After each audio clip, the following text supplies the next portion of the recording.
agony. Oh.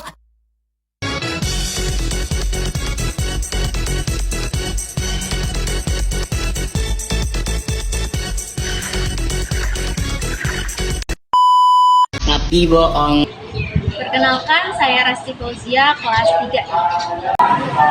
Saya Jaudia dari kelas 3E. Dia dari kelas 3E. Kami dari kelas 5 akan menjelaskan tentang apa itu supply chain management.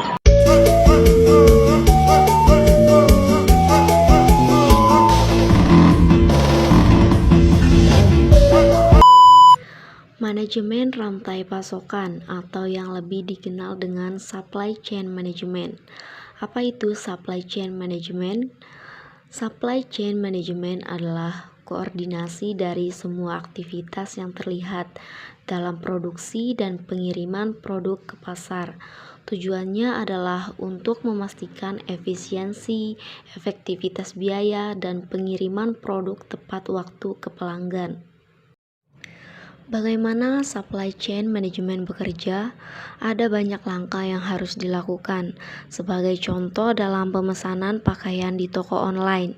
Yang pertama, bahan-bahan seperti kain dan benang harus diproduksi oleh pemasok. Kemudian produsen menggunakan bahan-bahan ini untuk membuat pakaian yang siap dijual.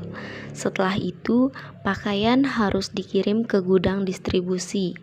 Di gudang distribusi ini, pakaian akan disortir dan dikemas dengan rapi.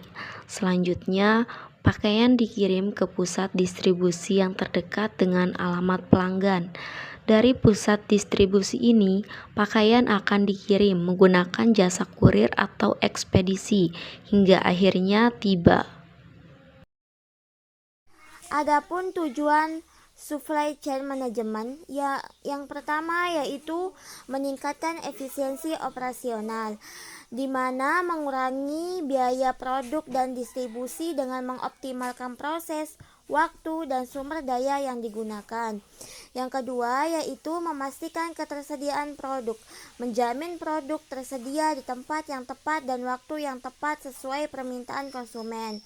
Yang ketiga yaitu meningkatkan kualitas produk, mengontrol kualitas di setiap tahap rantai pasokan, mulai dari bahan mentah hingga produk jadi. Yang keempat yaitu mempercepat proses pengiriman, mempercepat waktu pengiriman untuk memenuhi kebutuhan pasar dengan lebih cepat dan efisiensi.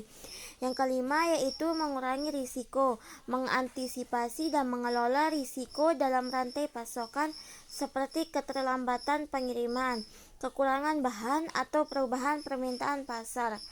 Yang keenam yaitu meningkatkan kepuasan pelanggan dengan menyediakan produk serta konsisten sesuai harapan pelanggan dalam hal kualitas, kuantitas, dan waktu.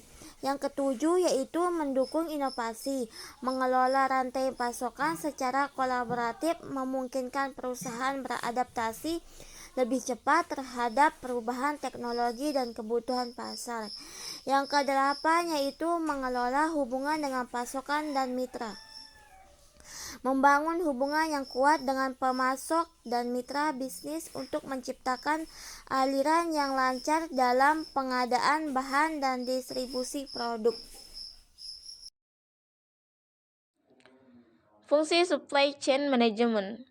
Seperti diketahui, fungsi utama manajemen adalah yang pertama merencanakan atau planning, yaitu merencanakan apa yang akan dilakukan untuk mencapai tujuan dari organisasi. Yang kedua, mengorganisasikan dengan tujuan untuk mencapai rencana tersebut. Yang ketiga, menyediakan sumber daya atau staf, menyusun staf organisasi dengan menyesuaikan kebutuhan dari pencapaian rencana. Yang keempat, instruksi. Dengan sumber daya inilah, kemudian instruksi kerja diciptakan dan agar sumber daya tersebut dapat melaksanakan rencana yang telah dibuat. Yang terakhir, pengendalian atau kontrol. Dari instruksi tersebut, maka manajemen akan melakukan kontrol untuk memastikan bahwa standar kerja dan instruksi yang diberikan dijalankan sesuai dengan keterapan dengan tujuan agar operasional dapat berjalan secara optimal. Sekian dari kelompok kami. Jangan lupa like, comment, and subscribe.